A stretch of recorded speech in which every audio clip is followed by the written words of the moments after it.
Without our integrity, without our character, what else do we have? You could have 40 years of amazing work experience. If you're not a good person, you don't treat people well, you don't work hard, it's going to come back to bite you.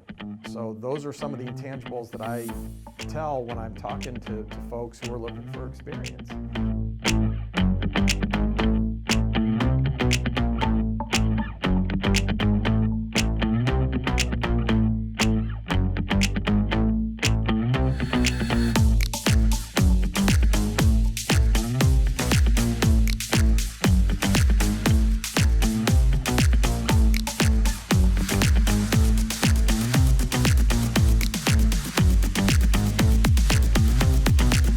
So Eric, hey, thanks for having me out. This is a pretty impressive office here. I mean, got all the basketballs and so I wanted to learn a little bit more about you, get into your background, and we're going to talk about a lot of different things like leadership and team development and how to identify talent and stuff like that. But tell me a little bit about you. Where are you from and how'd you get into all this? Absolutely. I'm from Ohio, born and raised.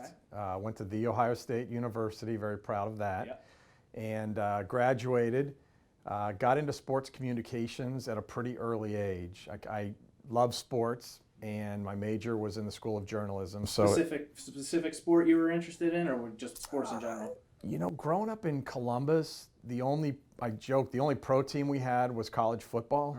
Right. So cut my teeth on college football and Major League Baseball. Mm-hmm. Ohio State Buckeyes and Cincinnati Reds were my two passions. Mm-hmm. And started at a small agency in Columbus, and from there moved to Chicago. A lot of my friends wanted the bigger city, so we all moved up there. Mm-hmm. And my career took off at that point.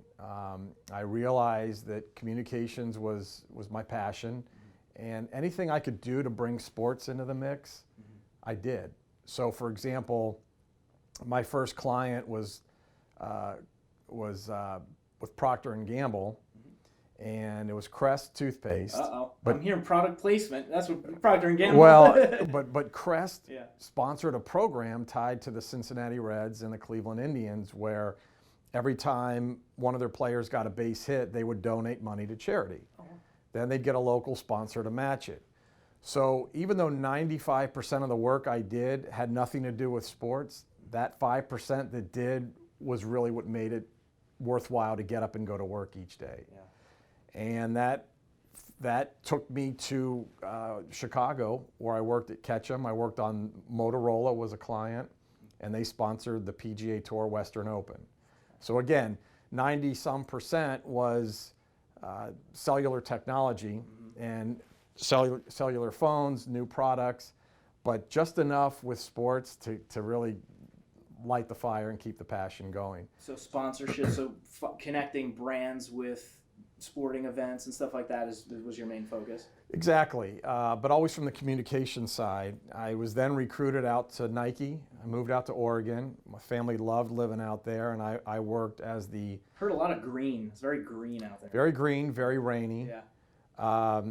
The joke was that summer started officially on July 5th.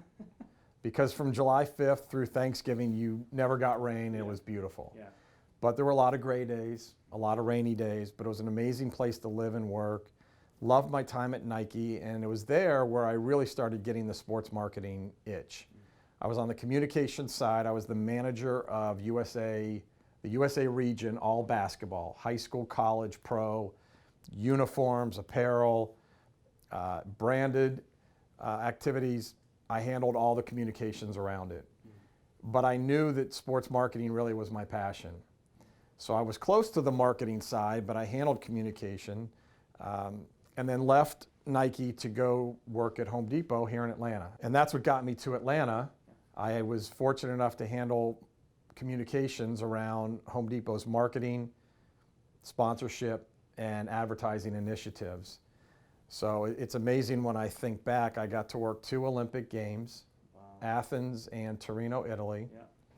I worked on NASCAR, College Game Day, the Home Depot Center, and just could not believe the things that I got to work on.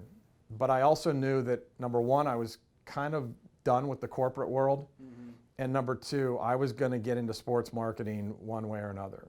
And so I made the career move rather late in life to work in sports marketing, and I moved over to the Atlanta Sports Council. So you basically just, you're working the corporate cushy job, and you're like, you know what, I just want to dive in head first, and I'm going for what I always wanted to do. Is that you kind of got that calling? Is that what it is? I'm not sure if it was a cushy job, but the corporate world was tough. Yeah. Very rewarding. Yeah. But hard and very different than the agency world. Mm. I did set out to work the corporate world, the agency world, and then nonprofit. Yeah. It just happened. Mm. A lot of times, you just take the next great opportunity that's in front of you. And it just so happens that I had a rewarding experience at Nike and Home Depot, but that was it. I just had no more interest in working in the corporate world, and I wanted to get into sports marketing. The opportunity arose at the Atlanta Sports Council, and I took it. And the nonprofit world has its own set of challenges, but I love it, and I've thrived, and I've really enjoyed it, and I've been doing it now for 12 years. What are some of the elements of working in the nonprofit world that you really enjoy? That it's not all about the bottom line. I mean, it is. Any job we have, the bottom line is important. But there's a sense of doing good. There's a sense of giving back. There's a sense of taking pride in something that a lot of people are excited about, that maybe doesn't have the resources that a corporate endeavor might have. Now the challenges are in the nonprofit world. Obviously, you spend a good chunk of your time trying to generate revenue. Right. But I also compare what I'm doing now to previous jobs where if we had a great idea in our department on the corporate side, it may not resonate that far out of our department because there's so many people who work there. There's so many initiatives that are taking place. And what I'm doing now, this is all I'm doing. So I have dived in 100% into this job, and this is all that I do. And if we make a major impact in something along the way, it's going to resonate. People are going to feel it. You're going to feel good. It's going to be good for the community. It's really more special and more meaningful. You're also exposed.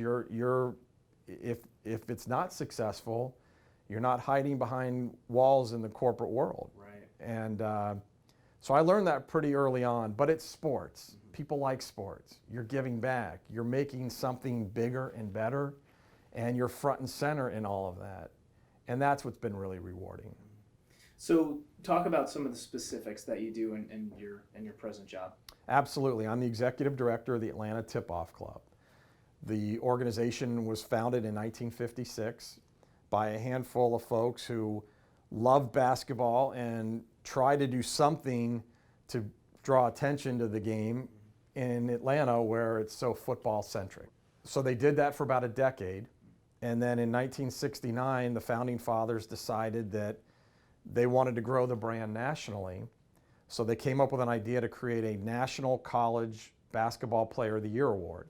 The first 12 years of the organization was centered on recognizing wonderful talent, boys and girls, high school players and coaches here in Atlanta. But the idea of taking it nationally kicked in about a decade later. And so in 1969, we presented the first Naismith Trophy to a gentleman named Lou Alcindor from UCLA. So Lou and his coach, John Wooden, flew to Atlanta for our annual banquet, and we presented him the award, and that was the first Naismith Trophy 52 years ago. In my day-to-day responsibilities, it runs the gamut because we are a lean staff. So it's everything from events, public relations, marketing, sponsorship, board of directors, governance, financials. There are days and weeks where I spend a lot of my time getting office supplies, but it's rewarding because I own it. Yeah. I don't own the award and I don't own the organization, but I own the job. And I've had people say over the years, oh, I couldn't do that because I don't know if I'd be effective. And I always say, you'd be effective knowing that if you don't do the work, it doesn't get done. So you really have to have unbelievable self-discipline, and you have to take pride in it. And that's not to suggest that in other jobs you can avoid those two, but in any other company, you generally have teammates and staff that you can divvy up the work. Right. Different people take on different chunks of it. And I have that now. I've been very fortunate between our board of directors and college students who want to be interns, contractors, pro bono support. We have a pretty substantial staff that covers a number of things that need to get done. But ultimately, I'm the one who's accountable. I have to make sure that they're getting the work done, or else it falls back on me. Yeah, because I mean, you're the only one. Buck stops with you, right? So you gotta. So when you're working for yourself, you've got all this stuff. Yet you have a board. How important do you feel is that to bounce some of these ideas and some of these things, having a board in place when you're by yourself? Having a board, specifically the board of directors we have, is absolutely critical. We have a senior team, an executive committee that governs over the rest of the board, and I bounce ideas off them all the time because I don't know it all. Right. I've told people over the years, I'm not the smartest guy, but I've had a lot of experience. So I lean on that when deciding, should we move forward on this? Should we do away with that? I also feel the weight of the world that if I'm going to make a change, it's not just in 2019, 2020, 2021. I have to look back to all the people who've touched this organization since 1956 and can't make haphazard decisions just because I want to make a change. What you said right there is like the key pinnacle point in leadership is you don't have to have all the answers. And I think some young entrepreneurs and some young business leaders, they think that they have to show everybody that they know it all. And that's not right. And having people, whether it's people around you influencing, you can bounce ideas off a board, only makes you a stronger, effective leader. So that's awesome that you're open about that. So it's difficult for some leaders to do. Part of being a good leader is realizing your inadequacies or your faults. Yep. I have no problem telling people, look, I'm not an expert on this, or I don't have experience on that, or I think this is the direction we want to go, but I love other input. And for the most part, people embrace that because, number one, they want to be a part of the solution. Right. The more people I can include in decisions, the better we all are, because not only do we get their perspective, but we get their sense of pride and ownership that they've contributed to it. Right. And in the end, the product is better. We are not an organization that wants to stand up and pat ourselves on the back. We want to do what's right and be smart about it. And whoever comes up with the idea or whoever is leading the activation, great. Take it, run with it, and we're all better for it. So having each and every person has ownership in what they're doing. It's like, that's your thing, go and run with it. I try to have a number of committees within our organization, and I try to recruit board members to lead those committees. Because again, I want them to have the ownership, and when it's wildly successful, I want them to take the victory lap. Because they're going to want to stay on the organization longer. They're going to feel a sense of success. And the other board members might say, how can I do that? I want to get more involved. And all the more reason to have a diverse and strong board so that everybody contributes. I mean, I jokingly say at board meetings, nobody wants to hear me talk the whole meeting. I don't want to hear myself talk throughout the whole meeting. So how do we galvanize more members to get involved? We have a wonderful PR team at Jackson Spalding that handles our communications and our social media. We got an amazing marketing firm in Octagon. And then we have folks on our board that are experts in legal, that know social media, that know events, sponsorships. We tap into a lot of folks in order to get the work done.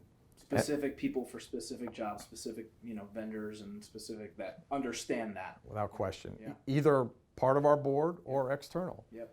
And that led us about 4 years ago when social media was really taking off and we were late to the party, admittedly. We quickly realized that some of the most astute, successful social media folks are college students. Yeah. That's all they know. Yep. And they live on their phones and they live in social media. So we quickly realized if we could bring them in to create and manage our social media content, it's mutually beneficial because we're getting, I don't want to call them experts, but we're getting staff who know what they're doing.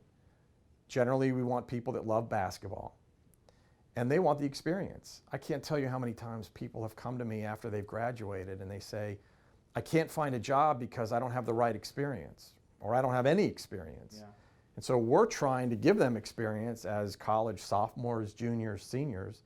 And at the end of the day, it's a win-win. We're getting amazing content and they're getting experience that they can take when they graduate as they go out and interview for a job. And I think that's the biggest thing is for, a lot of these college students, just jump on in, like of course you're not going to have a huge resume. You're in college, and so if there's an opportunity that's presented to you, go and do it, get that experience. And this way you can build off of that and move on to the next thing. Absolutely, absolutely. I worked to put myself through school.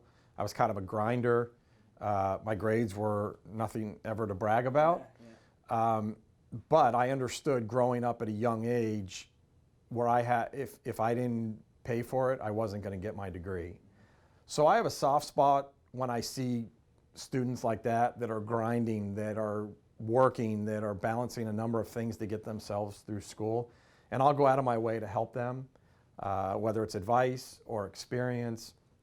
But there are some really talented college students out there who know the value of taking advantage of opportunities while they're still in college. Mm-hmm. And when they graduate and they go to find their first job, they have more experience at 22 than I probably had in my late 20s when I got out of school. And so I commend them and I applaud them and I'll do everything I can to give them experience. But one of the interesting things about how I manage young students in college or young folks who are out of college, I don't manage them within a box and say, you're this age with this much experience, you should only know how to do these things. Mm-hmm. I throw everything at them and I tell them, you might have to hold me back because if you're part of the team and it's a lean team, I'm going to give you everything I can to get the work done. And they sometimes get wide-eyed and I say, look, if I throw something your way and you're in over your head and you can't do it, then we know you are right where you should be. Right. But 9 times out of 10, you're going to take on more than you thought you could, which helps me because now I have someone doing more of the work. Mm-hmm. And you're going to be amazed at the experience you get because you took on more than you gave yourself credit for. It helps them grow. Absolutely. And you'll never know what you're good at unless you go and try and do, and that's the thing is like, that's how you, especially at a young age, you'll learn what your true strengths are and you'll identify what your weaknesses are, which makes you more effective. And without taking on that, without accepting that, you're not going to know, what your true interests are. That's exactly right. There's no shortage of work here. And if I get able-bodied individuals who want the experience and want the opportunity, they'll get it. It's all a matter of what they make of it. And I remind them that constantly that you're helping us out and we're helping you by getting the experience, but make no mistake, you have to deliver because this is real world. This is not a project in college. And if there's a failure or, there has to be a trust. I'm letting them take our social media accounts and run with them. Right. It's a bit of a risk. Yep. But when they see that I'm trusting them to do it, they want to work harder to deliver. Yeah, especially in a position of leadership, because it's always that authority thing, right? So you're already an authority, but being transparent as a leader is the best thing you can do for your people because, again, you already sit in a position of authority, so you don't need to show your work because you already got to where you are because, you're in that position. But being transparent helps build that trust, and then also it allows them to say, well, he's being completely transparent with me. I'm going to really, really work hard for this and get wherever we're going, whether it's a project or the organization, because of that transparency, because I know that leadership is going to be open with me. So that's really cool to see that. There's a sense that they don't want to let us down. And the more interns we have that do our social media, there's a sense of pride amongst all of them, and nobody wants to be the weak link. Nobody wants to look you in the eye and say, I know you gave me a wonderful opportunity and I'm sorry I failed. And so they're going to work harder. Yeah. And it makes us better. You know, just to put in perspective, 4 years ago we had one intern pushing out some tweets and a couple of posts on Instagram. They did a nice job. We got a rhythm, we got a system in place, and we were off and running. This season alone, we're going to have 11 interns. Wow. And they're all in college. Yeah. And they're getting great direction from our agency, who have senior level folks who understand social media and can help teach and guide them. But it's 11 college students that are leading arguably one of our most important marketing activation programs, our social media. So, what are some pieces of advice that you would give, college grads or people that want to get into this profession? I talk to a lot of college students. I'm a mentor to a student at my alma mater, and they ask a lot of questions. They're very cognizant of what's next. Because if you think about high school and college, an authoritative figure tells you if you take all these classes at the end, you're going to get a degree. Well, that doesn't happen in the real world. And so as they get to be juniors or early in their senior year, they are overwhelmed with, oh my gosh, what's next? And how do I get there and how do I achieve?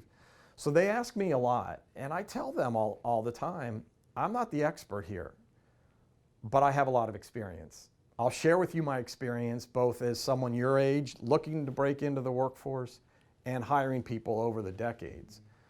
But I tell them, talk to a lot of people. Find a mentor. Find somebody who has also had experience, because I don't know it all.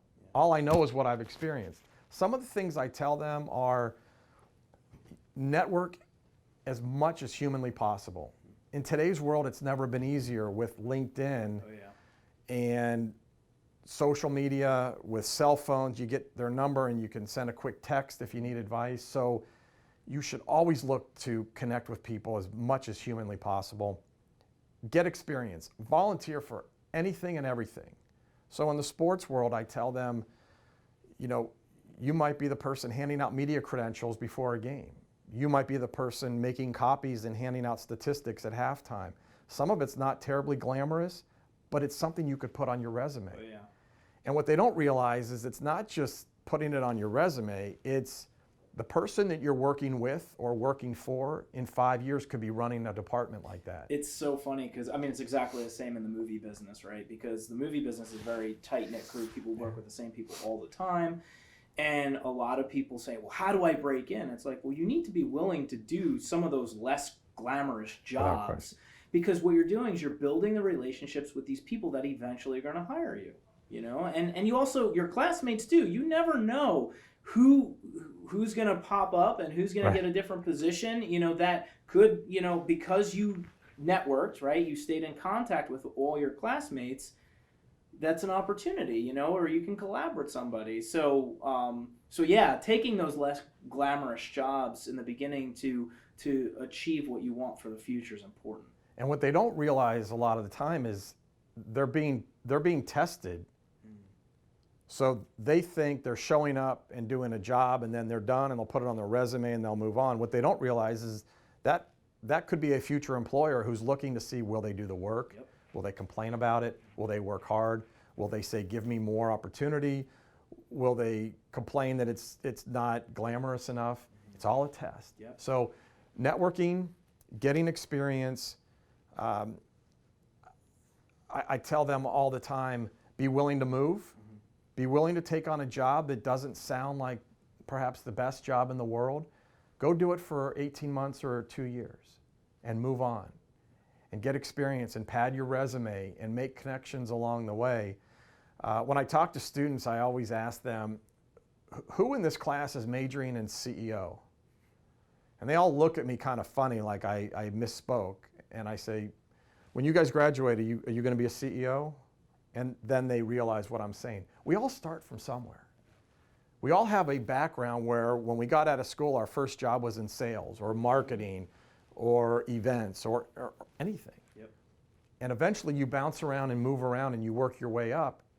And then one day you might become a CEO or a C-suite level employee or an executive vice president, whatever it is. But we all start somewhere and we all grow. And so I use that advice to say, don't worry about your first job at 22. Your job is to get experience, to show your employer you're going to work hard, that you're going to contribute, and when the time is right, you move on. And the advice I give them, a friend of mine gave me great advice. He said, when you take any job at any level of your career, write down 5 things you want to get out of that job, put it on a piece of paper and put it in your desk drawer and just leave it. Because if you think about it, when someone comes along with a great offer to hire you away, what do? You analyze it, you think about it, and then you say, well, am I really ready to leave this job? Pull out that piece of paper. What was it you wanted to achieve in that job? Whether you're 22, 32, 50, 60, your needs and your interests will change, but there's still things you want to get out of that job. And so I look back when I left Nike to go to Home Depot, when I left Home Depot to go to the Atlanta Sports Council. Was I ready to leave? Had I checked those boxes of the things I had set out to do? More often than not, yes. It makes it easy to make that decision. Yeah. I've done everything I can here, I'm ready to move on. So those are just some of the pieces of advice I give to youngsters. Everybody's different. I do caution those who feel like they know it all. They might, but if they come across that way, it's going to rub some people wrong. One of the accounts I worked on when I was at Ketchum in Chicago, I ran the Wendy's business for years, and Dave Thomas was the founder of Wendy's. And one of his sayings I thought was great. He said, "A goal without a plan is just a dream." And when you stop and you think about it, you're right. It's back to that sheet of paper that you write down. If you have goals of whatever it might be, and you don't have a plan in place, you're just dreaming. Yep. And more often than not, you're never going to get there. Now, people say, well, if I put the plan in place, what if it gets derailed? It might get derailed. It probably will get derailed. Figure out another plan then, and you just got to keep doing that. And I think that's a great thing for any young person, is like, yes, you can have these big dreams, but just make sure you put structure and a plan to get there. That's exactly. And you can't be afraid to fail. Use your failures as learning lessons. And if something happens, you just readjust your plan. I think one of the quotes I love is whatever the action is 10% of it, how you react to it is 90%. People aren't going to remember how your plan got derailed or what came along that made you change paths, or you were smitten by an offer because it was a lot of money with a lot of material perks, so you took it and it was a disaster and now you're off your plan. Nobody's going to care what happened. They want to see how you react to it. Yep. And that's not just the workforce, that's life. Yep. Right? We all think we might have a plan in life, and more often than not, we zigzag. Yeah. We go sideways a little bit. Something was explained to me is like, it's not that bad things are happening. It's situations are happening. And it's how you respond to that situation will determine the ultimate outcome. Yep. And so I think if we go through life and we just look at, hey, this is life, here's a situation, how I deal with it is the way that outcome is going to be. I dictate that. That's a great piece of advice, and it's a great plan to live by, because you're right. We don't know what's coming. We might be the most prepared, organized, detailed person in the world, and you're still going to get thrown a curveball. Because in the world we're in, it's, I need this, I talk to that person, I hope they can deliver, oh, they can't. Well, do you get upset and walk away, or do you take the time to say, hey, thanks, maybe we can revisit this down the road? Yeah. Because again, that person isn't going to remember the interaction or the transaction you discussed. They're going to remember that you handled it in a professional, mature fashion, or you didn't. Right. And if it's the latter, it's going to stick with you. So you might be upset. you might be frustrated, and you could go home from work and you could vent, you could be upset, but you don't want to give that off publicly, because that's what you're remembered by. And without our integrity, without our character, what else do we have? Right. You could have 40 years of amazing work experience. If you're not a good person, you don't treat people well, you don't work hard, it's going to come back to bite you. Yep. So those are some of the intangibles that I tell when I'm talking to folks who are looking for experience. And I root for them too. And I tell all of our interns, my job at the end of this is to help you try to find a job. I'm not sure if I can, but I'll call anybody I know. I'll reach out to anybody I know, because if they're going to work hard for us, I want them to see that payment, that payback at the end. Yeah. And it's all in what you make of it, though. And we talk a lot about talented college students breaking into the workforce. There are some who feel like they should have had more yesterday. And those are a little bit tougher to try to manage, because they might think they know it all, they might think they have it all, they might think they deserve more, and unfortunately they're going to realize the hard way that's not going to happen in life. Right. So I really appreciate our conversation, Eric. This has been really cool, so thank you for having me. Absolutely, I appreciate talking to you, and thanks for inviting me on as your guest. Hey guys, thanks for tuning into the episode. If you guys enjoyed it, show some love, give me a thumbs up, and subscribe. Also, make sure you check out our exclusive CLevel group on Facebook.